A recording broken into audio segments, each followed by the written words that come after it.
Hello everyone, welcome back to my channel. Friends, இது என்னன்னு பார்த்தீங்கன்னா இது பாதாம் பிசின். இதை பற்றி தெரிஞ்சவங்க எல்லாருக்கும் தெரியும். இப்போ இதை என்ன பண்ணுறேன்னா நான் இந்த மஸ்க் மெலான் ஜூஸில் வந்து போடுறேன்.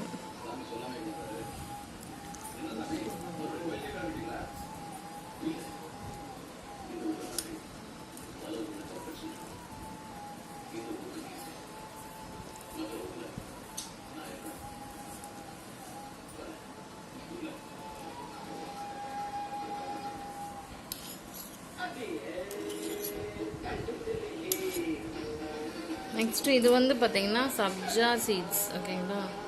சப்ஜா சீட்ஸ் வந்து ஒரு ஸ்பூன் போட்டுக்கலாம்.